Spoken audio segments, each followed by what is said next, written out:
Pada hari ini kita bersama-sama akan bersujud dan bersimpuh dari hadapan Allah Subhanahu wa Ta'ala untuk menyempurnakan rangkaian perjalanan ritual dan spiritual kita, bahwa kita adalah makhluk yang berkesadaran sebagai manusia yang memiliki hubungan emosional dan spiritual dengan Allah, berkesadaran sebagai manusia yang memiliki hubungan dan emosional dengan alam sebagai rangkaian zat keperciptaannya, dan kesadaran kita yang memiliki hubungan emosional dan spiritual dengan seluruh lapisan tetangga, sahabat, saudara, handai taulan, orang tua dan keluarga. Seluruh kesadaran itu merupakan aspek historikal dan wujud pribadi kita, bahwa manusia sesungguhnya mengalami perjalanan panjang yang tidak pernah berhenti. Seluruh rangkaian itu merupakan circle yang tidak pernah berhenti. Seluruh circle itu memiliki dua kualifikasi. Yang pertama adalah kebersihan hati, yang kedua adalah keluhuran budi. Kebersihan hati adalah, dalam kaidah orang Sunda menyebutnya, celik putih, celak herang, canggulan 14, jalan gede, sesapuan, adalah kebersihan jiwa. Karena jiwa yang bersihlah yang akan mampu memiliki empati pada sesama hidup. Maka tugas pemimpin sebagai gubernur Jawa Barat hari ini adalah bagaimana membangun rasa empati antara pemimpin dengan rakyatnya, bukan dengan ucapan tetapi dengan tindakan.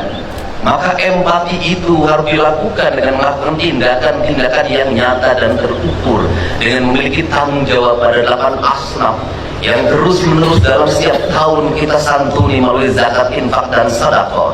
Tetapi di balik itu, seluruh aparatur negara harus memiliki kesadaran yang kolektif bahwa kita semua adalah para pemegang kebijakan yang di dalamnya memiliki kewajiban untuk memberikan rasa aman, memberikan rasa bahagia, memberikan rasa sejahtera, bahkan mengangkat derajat mereka dalam tahapan dan tingkatan hidup yang sama, yaitu 8 asnaf. 8 asnaf dalam kaidah Islam dilakukan pada zaman Rasulullah SAW. Pada saat itu masyarakat hanya diwajibkan membayar zakat, tidak diwajibkan membayar pajak. Sedangkan kita pada hari ini, para penyelenggara negara, baik eksekutif maupun legislatif, memegang kapasitas melakukan pengelolaan terhadap anggaran belanja dan pembangunan negara atau APBN, APBD, anggaran belanja dan pembangunan daerah Provinsi Jawa Barat. Yang paling mendasar adalah bagaimana anggaran itu terdistribusi untuk mewujudkan rasa adil pada 8 asnaf itu. Karena apa? Karena pada zaman Rasulullah, zakat memiliki fungsi pengelolaan negara yang dikelola oleh Baitul Mal. Sedangkan kita hari ini memiliki kedua anggaran. Yang pertama, Basnas mengelola keuangan melalui pembayaran zakat. Yang kedua, negara melakukan pengelolaan keuangan melalui APBD.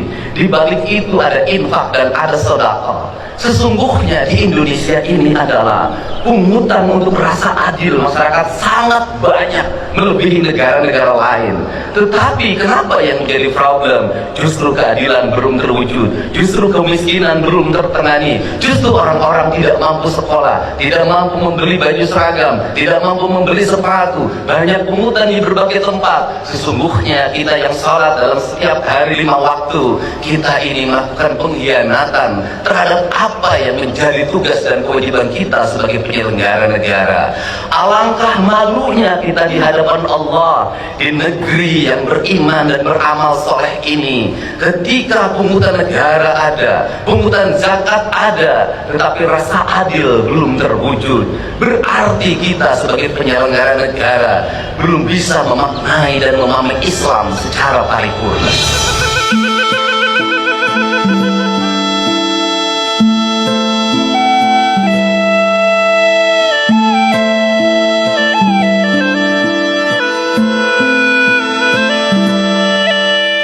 Maka perspektif Provinsi Jawa Barat hari ini merubah mindset itu.